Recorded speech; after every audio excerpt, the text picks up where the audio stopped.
Well, guys and gals, the process begins.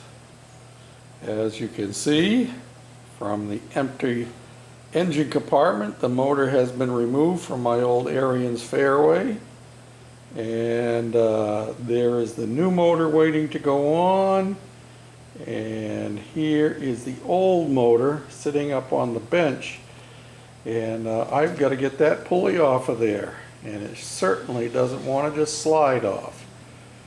So I'm going to have to work at it. It probably needs to be heated up, but I only have a propane torch, and by the time that thing's heated up, it'll heat up everything and it won't help. So we'll see. Penetrating oil and a little bit of torque here and there, and hopefully it'll come apart.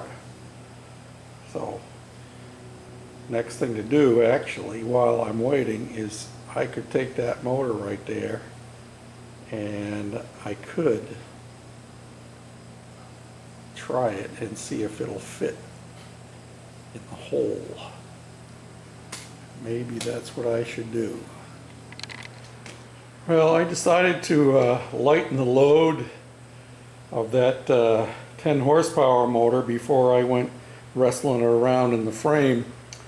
And so I decided to take the gas tank off, and I took the starter off, and in the process I started looking down into the cylinder sleeve, and I pulled the baffle off of here. I'm going to pull the end one off, but look at the stuff that's all just packed and caked in there.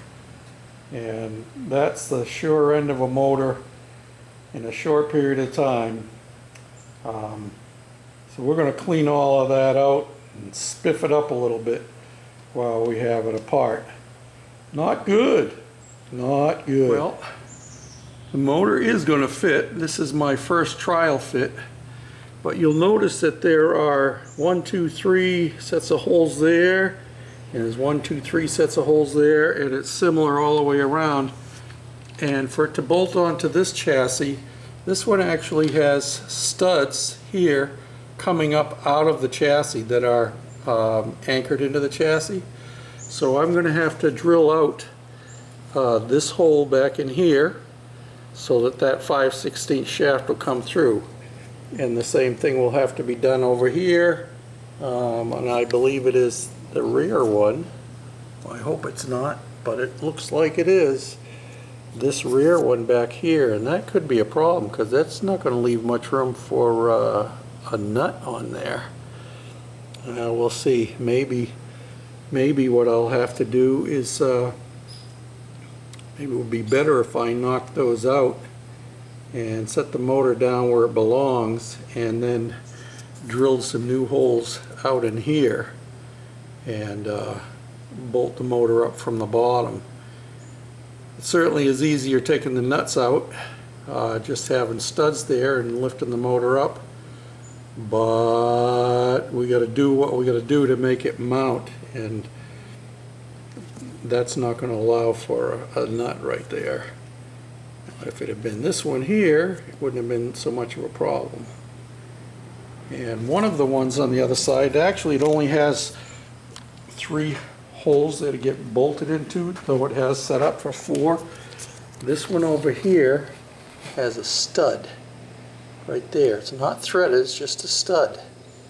And it will slide up inside of the hole in the back there. Again, I'll have to drill it out. And then over here, this one had a bolt coming up from the bottom, and I believe that there is a threaded hole in the bottom of the block back in here, which I hope it is, and I hope it lines up, because that would give me a perfect anchoring point to make sure everything else is lined up. You can see that I'm going to have a little bit of an issue right here with my throttle linkage. But I don't think that's much of a problem, because I think all I would have to do is slice this down here and then slice it across up in here, and it would slide down in there. But then I still might have a problem with this linkage.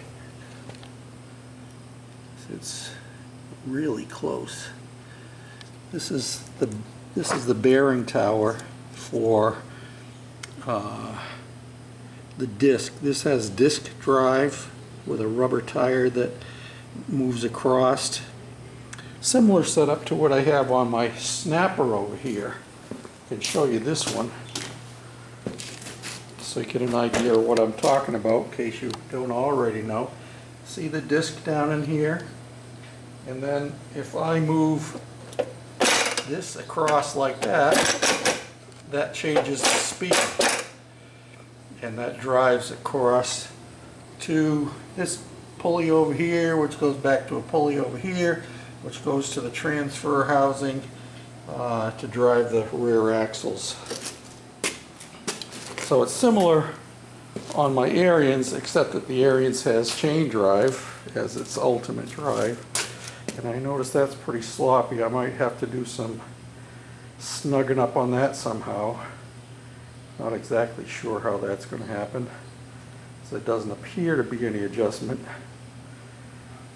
But yeah, that's where we're at. I was hoping it would be a straight across bolt-in, but you know how it goes. Moving up to a little bit newer motor and also a bigger motor, and it's definitely heavier motor, I could tell you that. Oh, my major concern at the moment is getting this pulley off. And I've got tension on it and it ain't coming. So we'll bring you back when I got more to show.